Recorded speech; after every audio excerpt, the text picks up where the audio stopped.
Olá, seja bem-vindo! Esse é um programa de estreia, o programa Desbravadores, que vai trazer aqui um pouco da história desses brasileiros, bravos brasileiros, que enfrentaram medos, inseguranças para desbravar outros países. Agora, no programa de hoje, de estreia, a gente não poderia deixar de fora um assunto que tem deixado ansioso muitas pessoas no mundo inteiro. No Brasil não seria diferente, que são as eleições americanas. Por isso que o nosso primeiro convidado, ele é um empresário de bastante sucesso e bem renomado aqui no estado da Flórida. Eu estou falando do Ricardo Molina. Ricardo, muito obrigada por esse tempo que você está disponibilizando. Seja bem-vindo. Oi, Carla, eu te agradeço pelo convite. Rapidinho sobre essa sua história. Você completou 10 anos aqui nos Estados Unidos e o que te motivou a dar esse passo e o que te motiva a manter essa trajetória? Porque a gente sabe que uma imigração nunca é fácil e ela envolve altos e baixos durante essa jornada. Pode compartilhar com a gente? Claro, a minha história, na verdade, é um pouco diferente da maioria dos imigrantes que se planejaram a vir para os Estados Unidos, né? Eu, em 2010, eu tinha um plano de dar volta ao mundo de veleiro. E, para isso, eu queria comprar um barco maior e tal. Eu vim para a região de Orlando para passar 6 meses para melhorar o inglês, comprar um veleiro, né, e partir numa volta ao mundo. Mas, surpreendentemente, a minha família gostou mais da ideia de ficar por aqui do que se lançar, né, 3 anos no mar. E foi aí, então, estando aqui, né, que a gente decidiu ficar. Então, completei 10 anos em março agora, né? Eu já trabalhava no mercado imobiliário no Brasil, então acabei fazendo isso aqui também. E de lá para cá, são mais de 800 casas vendidas, mais de 800 histórias de brasileiros aí que eu pude conhecer, né? E confirmar isso que você falou, que imigrar, né, é um pouco de aventura, dá um frio na barriga e talvez é isso que motive muita gente, né? Assim, de sentir de novo esses friozinhos da barriga que a gente sente quando é mais jovem, né? Quando está mais no início da carreira. Então essa é a minha história, um pouco diferente, mas graças a Deus bem sucedida aqui. Graças a Deus. Agora você passou algumas das crises, né? Você já estava aqui nos Estados Unidos. Nessa crise que a gente tem visto em decorrência dessa pandemia mundial, eu tenho acompanhado alguns brasileiros que estão retornando. E o que te fez manter firme esse teu propósito de continuar aqui no país, mesmo em meio a esses momentos de dificuldades? Que é bom a gente deixar claro, a crise vem, mas ela passa.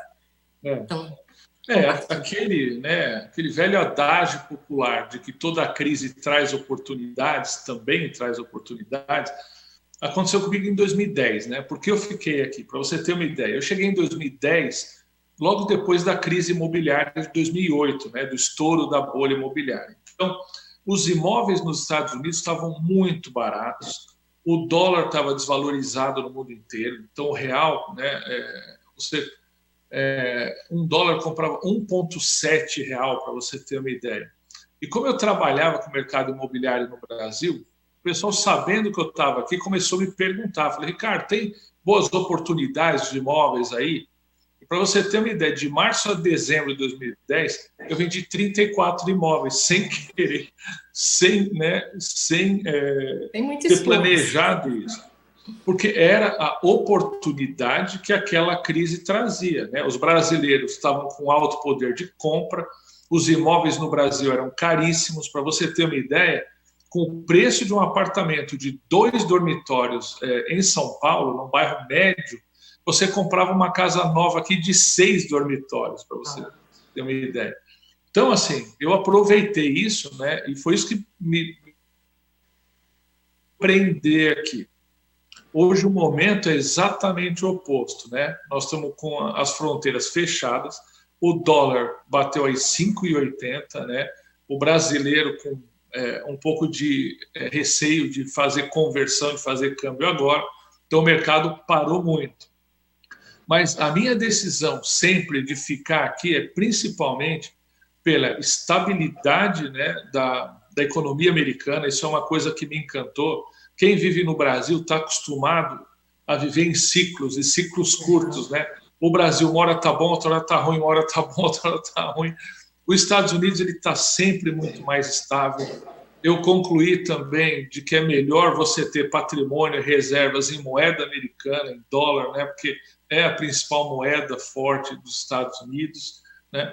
Mas, principalmente, o terceiro ponto é um ambiente para você empreender que ele é muito mais seguro, muito menos complicado. Aqui é muito fácil você abrir empresa, é muito fácil você crescer, os impostos são simplificados, né? As relações trabalhistas são simplificadas. Então, eu acho que isso é muito diferente para o Brasil. Os Estados Unidos incentiva muito o pequeno empreendedor. E incentiva como? Descomplicando, né? E tornando a vida deles muito mais simples, para que eles cresçam, e aí sim, quando crescer, aí eles vão ter que dar contribuição para a nação. Verdade. Ao longo desses 10 anos aqui, você se interessou bastante sobre isso, que é um dos pontos altos, né, mais importantes para manter essa estabilidade, que são as eleições, que é esse processo de escolha do presidente americano, que causa impacto no mundo inteiro. Eu queria, primeiramente, que você falasse sobre uma coisa que para o público do Amazonas compreender, que aqui são praticamente 2 partidos, um representado por uma cor, que é o azul, e o outro vermelho, fazendo uma analogia à nossa disputa no Amazonas dos bois. Não sei se você já ouviu falar. Garantido e caprichoso. Caprichoso garantido. Só que é para eles entenderem que a rivalidade é igual. No Amazonas, em Parintins, principalmente, eles sequer pronunciam o nome do rival. É o contrário, não é o caprichoso ou o garantido. Então, a rivalidade é igual. E aqui o candidato republicano, ele é representado pela cor vermelha. Vermelho. Que é o contrário, né, do que se imagina. Muita gente me fala assim, porque associam o vermelho aos partidos de esquerda, né? Aqui é exatamente o contrário. Aqui o Trump é o vermelho. O sistema, né, eleitoral americano e até partidário americano é muito diferente do Brasil e até do resto do mundo. Eles escolheram um regime bipartidário, que é esse que a gente falava, tem 2 partidos predominantes, que é o Democratas e o Republicanos, né? O Republicanos é um partido de tendência mais conservadora, Democratas mais progressista, mas é errado a gente chamar Democratas, né, de esquerda, eu diria para você. Nós temos, por exemplo, dentro do Partido Democrata, uma ala de esquerda que é muito representada pelo senador Bernie Sanders. Todo ano ele tenta concorrer, né, a ser indicado como candidato dos democratas a presidente da República. Ele sim tem uma plataforma mais assim, é exagero também chamar de socialista, mas mais de esquerda, né? Ele seria mais social-democrata. Mas os Estados Unidos não é um país assim que adere a essas teses, né? Então você pega hoje o Biden, por exemplo, ele é um candidato de centro na prática, né? Centro-esquerda, ele é um pouco mais moderado, né, do que alguns candidatos republicanos. E o próprio Trump, né, ele ganhou essa nominação pelo Partido Republicano de uma forma atípica, né? Ele seria um candidato de ultradireita dentro do Partido Republicano. Havia outros candidatos mais moderados, né? Então, quando você desloca o espectro todo para a direita, né, aí o Biden acabou sendo classificado de esquerda, mas isso é um erro. Bom, mas enfim, é assim que acontece. A eleição americana aqui, ela acontece em 2 etapas, né, e não em 2 turnos. A primeira é quando os eleitores escolhem quem vai ser candidato pelo partido, né? Isso aconteceu ano passado, em média 1 ano e pouco atrás, em junho e julho do ano passado. A partir daí, aqui não tem financiamento público de campanha, como no Brasil, eles formam comitês eleitorais que passam a ter o direito de arrecadar fundos para patrocinar essas campanhas. Então, eles vêm desde o ano passado fazendo campanha eleitoral para que no dia, né, na primeira terça-feira de novembro, que é chamada Super Terça, a gente faça em um único turno uma eleição majoritária para escolher o presidente, né? E essa eleição ela não é direta. Os eleitores de cada estado eles vão votar no presidente. Mas aqui existe a filosofia de que winner takes all, que a gente chama. Então, o candidato que ganhar num determinado estado, né, conquista todos os delegados que vão votar em dezembro no colégio eleitoral, né? Então, hoje eles estão concorrendo por esses delegados que vão fazer essa eleição indireta em dezembro. Por isso que a gente vê esses números atribuídos a cada estado. A Flórida, por exemplo, ela tem 29 delegados. Califórnia, 55. Né? O número de delegados leva em consideração o número de habitantes? Mas não é exatamente proporcional. Ele leva em consideração, mas ele monta um sistema assim de equilíbrio de forças. Vou te dar um exemplo. Um estado, se eu não me engano, de Montana, um voto, né, de um eleitor de Montana vale por 8 votos da Califórnia, para você ter uma ideia, né? Porque eles tentam, dessa maneira, evitar que os estados com mais população votem num presidente que depois não vai dar, não vai ter políticas para os estados menores. Porque os Estados Unidos, porque o regime é assim, você sabe, os Estados Unidos é de fato, né, uma federação, onde os estados, os entes federativos, eles têm muita autonomia, inclusive legislações estaduais muito fortes. Nós temos, por exemplo, estados que têm pena de morte, estados que não têm, estados que cobram imposto de renda estadual, né? Outros não.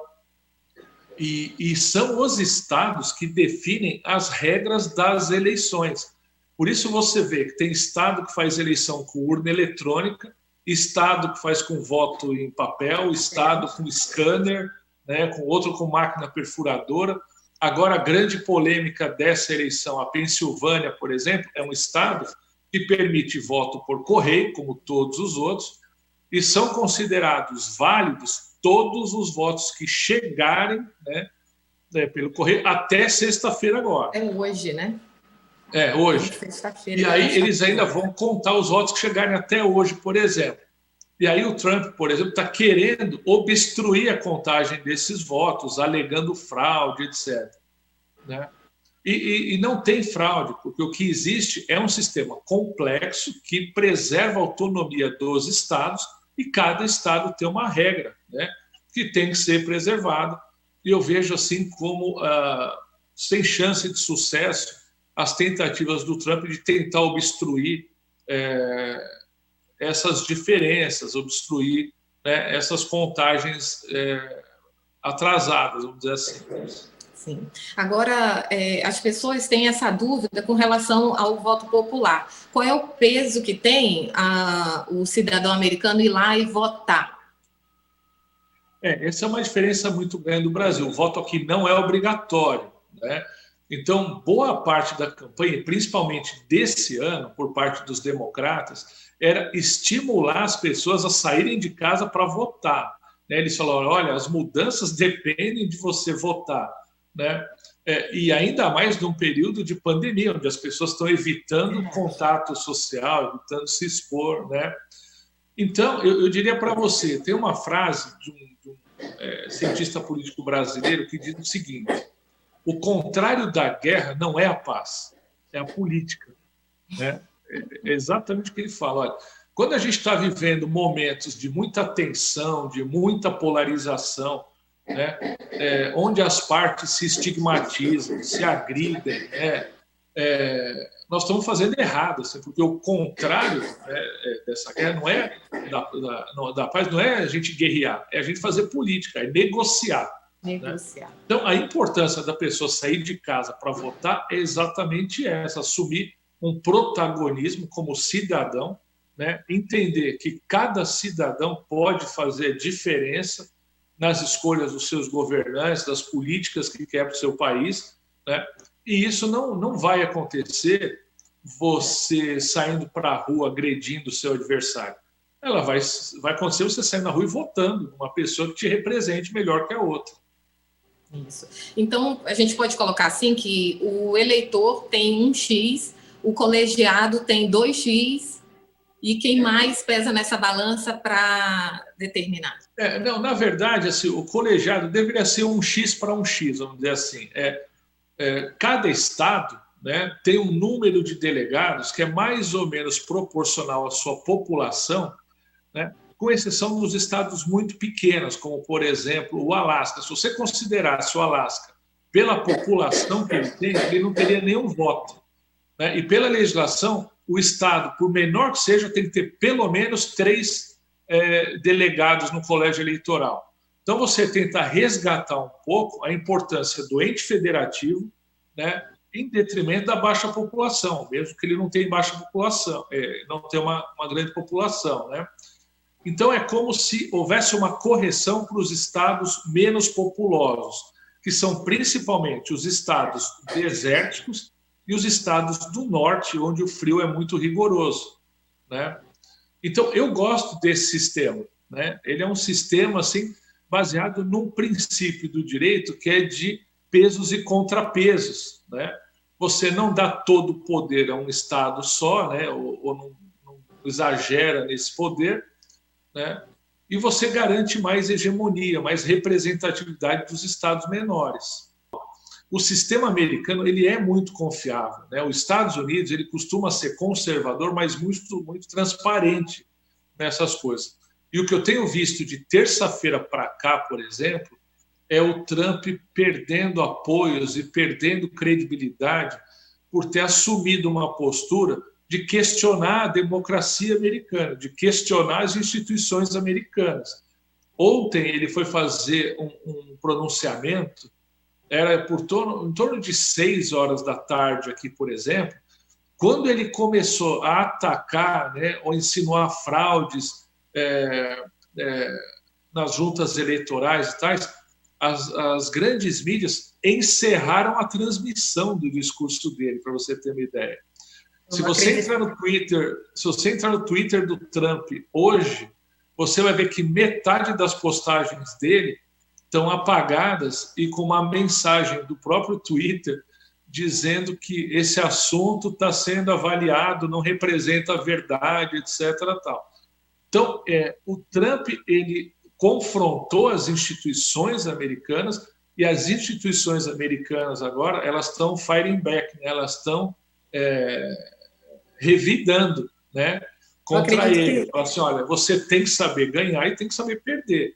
Ele se elegeu em 2016 com essas regras do jogo, né? Então, agora que parece que ele vai perder a eleição, tem que ser um bom perdedor. Não vai querer agora dizer que as regras do jogo que ele usou em 2016 não são boas, né? Porque aqui existe um protocolo, é mais ou menos o protocolo mundial também. O presidente só se declara vencedor na eleição depois que o oponente reconhece a derrota.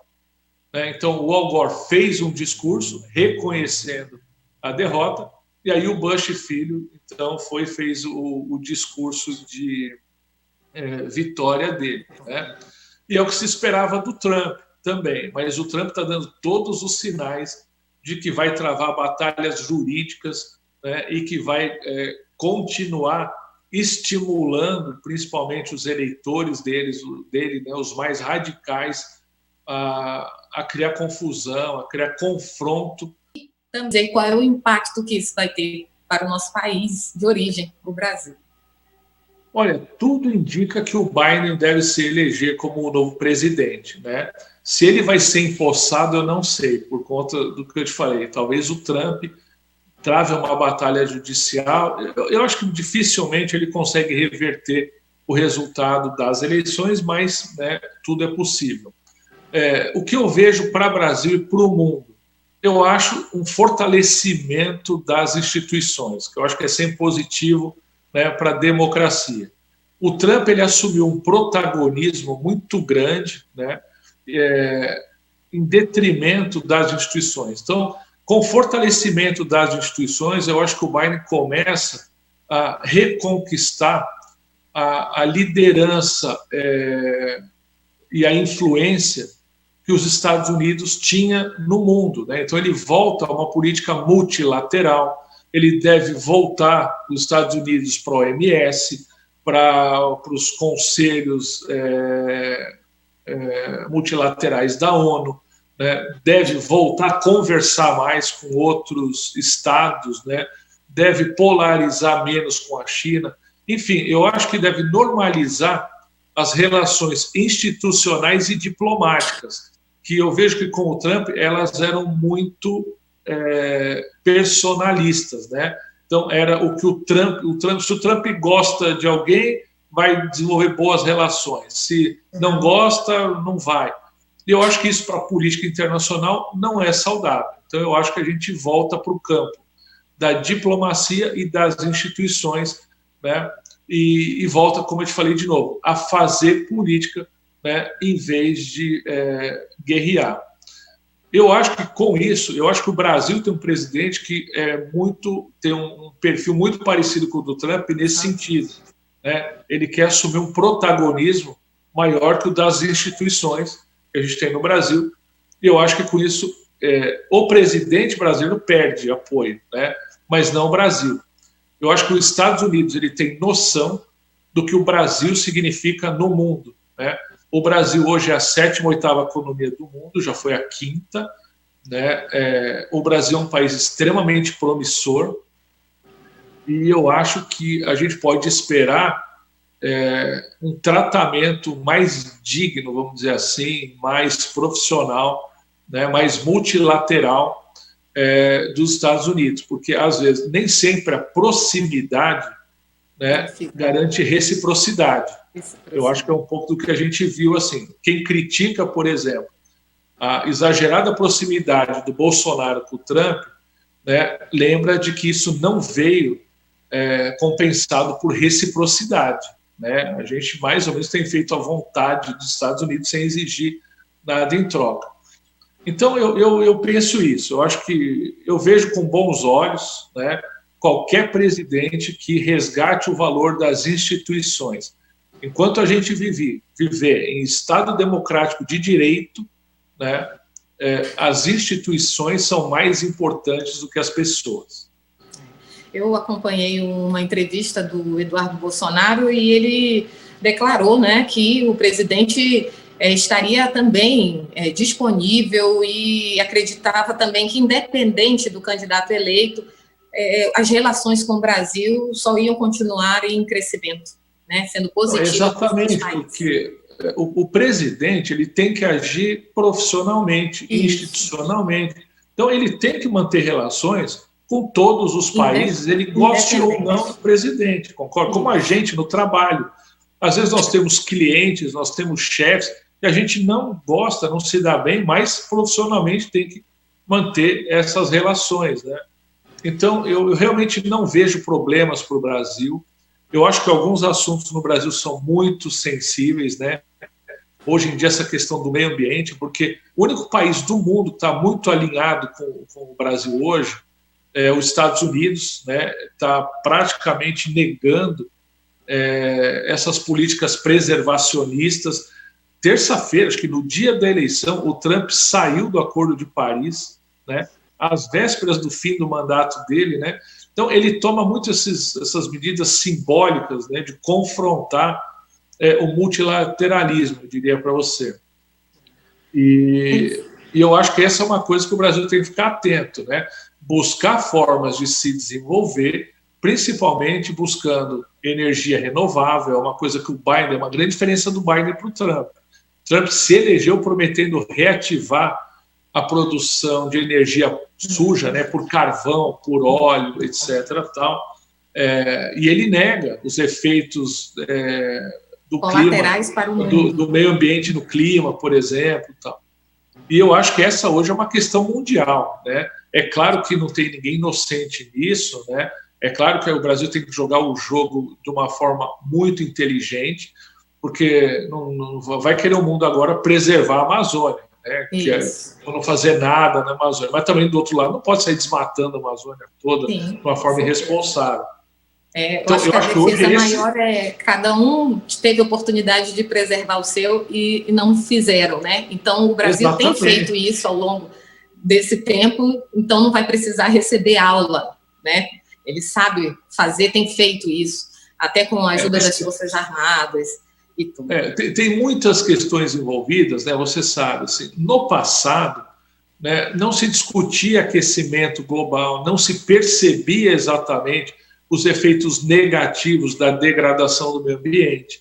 Na medida que isso foi aparecendo, muitos países, por exemplo, você pega a Alemanha, é um exemplo, né? O Bolsonaro já criticou a Alemanha, inclusive, e tal.